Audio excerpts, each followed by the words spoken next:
ലിജോ മോൾ ജോസിന്റെ പൊന്മാൻ പോസ്റ്റർ പുറത്ത്. ബേസിൽ ജോസഫിനെ നായകനാക്കി ജ്യോതിഷ് ശങ്കർ സംവിധാനം ചെയ്യുന്ന പൊന്മാൻ എന്ന ചിത്രത്തിലെ ലിജോ മോൾ ജോസ് അവതരിപ്പിക്കുന്ന കഥാപാത്രത്തിന്റെ പോസ്റ്റർ പുറത്ത്. അജിത് വിനായക ഫിലിംസിന്റെ ബാനറിൽ വിനായക അജിത്ത് നിർമ്മിക്കുന്ന പൊന്മാന്റെ ചിത്രീകരണം പൂർത്തിയായി. GR ഇന്ദുഗോപന്റെ 4-5 ചെറുപ്പക്കാർ എന്ന നോവലിനെ ആസ്പദമാക്കിയാണ് പൊന്മാൻ ഒരുക്കിയിരിക്കുന്നത്. GR ഇന്ദുഗോപൻ, ജസ്റ്റിൻ മാത്യു എന്നിവർ ചേർന്നാണ് തിരക്കഥയും രചിച്ചിരിക്കുന്നത്. ബിജു മേനോൻ നായകനായ നടന്ന സംഭവം എന്ന ചിത്രത്തിന് ശേഷം ലിജോ മോൾ നായികയായി എത്തുന്ന ചിത്രമാണ് ഇത്.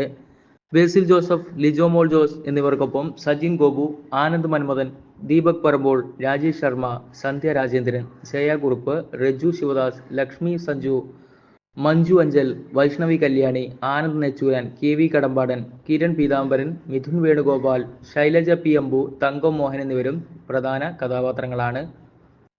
ഛായാഗ്രാഹണം സാനു ജോൺ വർഗീസ്, സംഗീതം Justin Varghese, editor Nithin Raj Arol, project design Ranjith Karunakaran, production designer Jyothish Shankar, കലാസംവിധായകൻ കൃപേഷ് അയ്യപ്പൻകുട്ടി, വസ്ത്രാലങ്കാരം Melvy J, makeup Sudhi Surendran, production executive Vimal Vijay, chief associate director Elson Eldhose, വരികൾ Suhail Koya, sound design Sankaran AS, KC Siddharthan, sound mixing Vishnu Sujathan, action Phoenix Prabhu, colourist Liju Prabhakar, VFX nocturnal octave productions, stills Rohit Krishnan, publicity design yellow tooth marketing, Aromal, PRO AS Dinesh, Sabari.